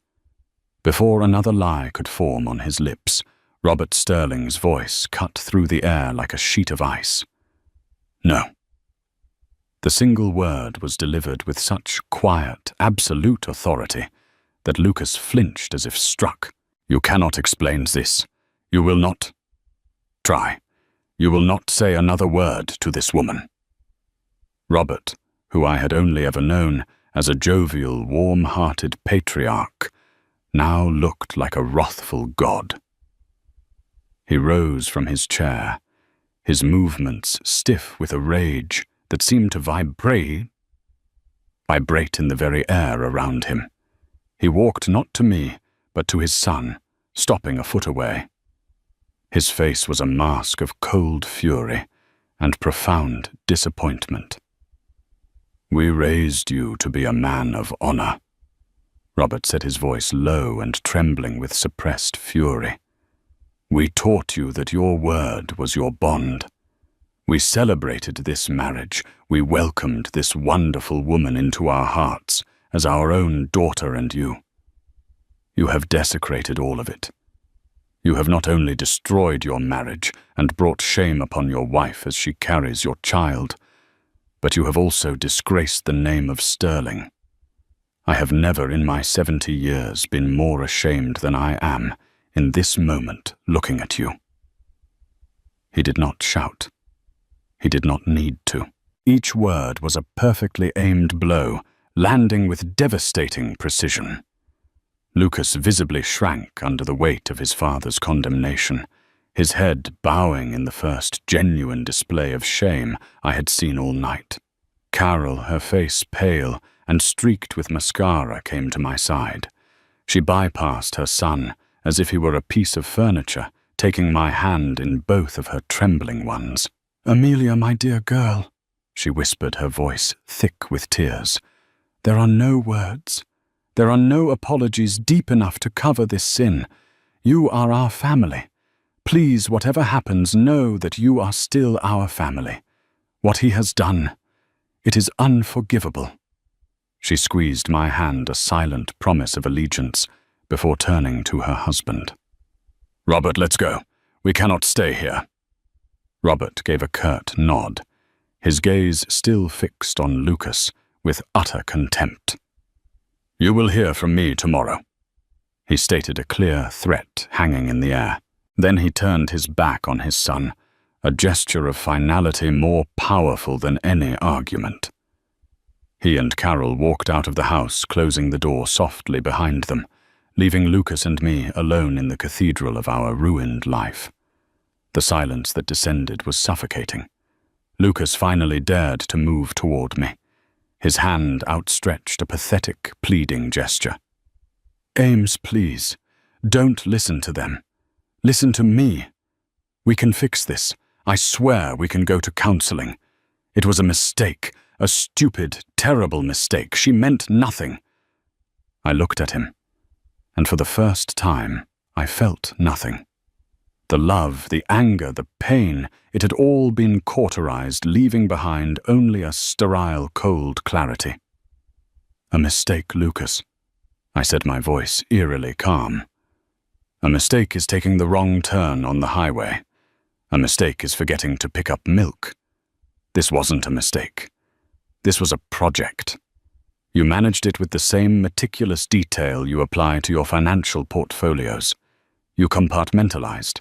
You lied. You created an entirely separate life, funded by the trust I gave you freely. You built a narrative for her, where I was the villain, and a narrative for me, where you were the hero. That isn't a mistake. That is a masterpiece of deception." He flinched, the word project hitting its mark. "No, I love you. I always have. That recording, that was real. That was me. Yes, it was." I agreed, a sad, bitter smile touching my lips. "And that's the tragedy. I think you even believe that right now. But that man is gone. You killed him with 1,000 tiny cuts, 1,000 lies. You want to fix this as you can't fix something that you have systematically ground into dust. The only thing you've managed to fix tonight is my eyesight. For the first time in a very long time, I see you clearly." I turned my back on him just as his father had done and walked away. I didn't run. I walked up the stairs, each step feeling impossibly heavy, as if I were wading through water. I went into the nursery, the one room that was supposed to be about the future, and closed the door. The lock clicking shut was the signal for my own facade to crumble. My body began to shake uncontrollably. I slid down the wall, my hands clutching my belly, and I wept. It wasn't the loud, theatrical sobbing of a tantrum. It was a deep, silent, body-racking grief for a death. The death of my marriage, the death of the man I loved, the death of the future I had so happily and naively planned. I mourned the loss of our shared jokes, the comfortable silences, the decade of memories now irrevocably tainted. In that moment, the baby kicked a strong, definitive thump against my hand. It was an anchor in the storm, a reminder that I wasn't entirely alone, a reminder that my life was not in fact over. It was about to begin, in a way I had never imagined. The next morning, Sarah was at my door with coffee and a lawyer's ferocity. The divorce proceedings were swift and merciless. With Sarah as my advocate, and with the mountain of evidence I had collected, the phone logs, the credit card statements, the hotel receipts, and the sworn affidavits from his own parents. About the events of that night, Lucas had no ground to stand on. He was advised to concede to every one of my demands. The house, a significant portion of his assets, and a generous child support agreement were settled without a fight. Within a week on a day, I made sure to be out of the house. He moved his things. I returned to find empty spaces in the closet and gaps on the bookshelves. But the house felt lighter, cleaner, as if a poison had been purged from its very walls. The fallout for Lucas was catastrophic. His firm, terrified of the reputational damage, didn't fire him, but they did something far more humiliating.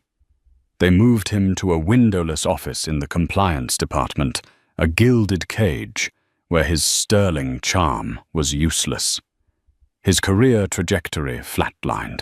His parents, true to their word, maintained a frosty distance, their support now directed solely towards me and their unborn grandchild. I heard through the grapevine that Chloe had vanished. Her social media was deleted, her number disconnected. She had resigned from her job and moved back to Ohio. Her ambition and her heart broken, a casualty of a war she never truly understood. She was fighting. My own war was with the ghosts in my house. The silence was a constant companion. To combat it, I began a methodical process of reclamation. I hired painters, and with a strange sense of liberation, rolled gallons of warm, sunny yellow paint over the cool, sophisticated grey Lucas, and I had chosen for our bedroom. I sold the dining table, unable to look at it without replaying that horrible night. In its place, I bought a small, round, antique table, perfect for just me and a high chair. I started therapy, learning to untangle the web of gaslighting that had made me doubt my own intuition for so long. It was an exorcism not just of a man, but of the version of myself who had been his willing audience. 2 months later, with Sarah holding one of my hands and a nurse holding the other, I gave birth to a perfect 7-pound baby girl. As they laid her on my chest, her tiny face scrunched and her cry filling the room, I felt a wave of love so fierce and absolute it knocked the breath out of me. I looked at her, this tiny, innocent soul, who was half me and half a man I no longer knew, and I knew I couldn't name her Olivia. That name belonged to the ghost of my old life. I looked at her again, at the unwritten future in her eyes, and I thought about the unearned forgiveness Lucas had expected and the state of being I now craved for myself. "Her name is Grace," I whispered. A year later, the house on Maple Creek Lane was a different place. The silence was gone, replaced by the joyful shrieks of a toddler discovering the world, the sound of cartoons on the television, and the music I played loudly while I cooked. My interior design business, which I had put on the back burner, was now thriving. My portfolio was filled with homes I had helped other families create, each project a testament to my own resilience.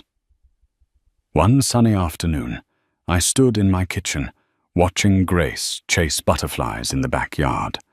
She stumbled, fell onto the soft grass, and looked up at me with a pout that quickly melted into a giggle. In that moment, watching my happy, fearless daughter in the yard of our home, a profound sense of peace settled over me. The demolition of my old life hadn't been an ending. It had been a clearing. It had been the painful, necessary raising of a beautiful but unstable structure to make way for something smaller, perhaps, but infinitely more real and built on a foundation of unshakable truth. I was no longer a wife. I was a mother, a business owner, a survivor, a creator. I was whole, not because someone completed me, but because I had rebuilt myself from the ground up. That's where my story ends, but it's also where my new life began.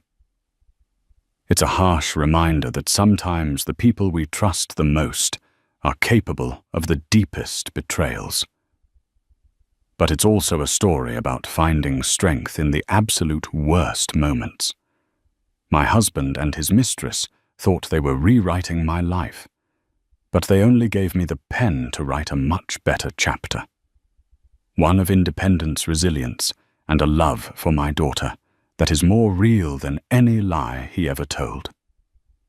If my story resonated with you, if you've ever had to fight your way out of the darkness and find your own strength, please give this video a like and share it with someone who might need to hear it. Don't forget to subscribe for more real-life stories about overcoming betrayal and reclaiming your power. Remember, you are the author of your own story. Make it a masterpiece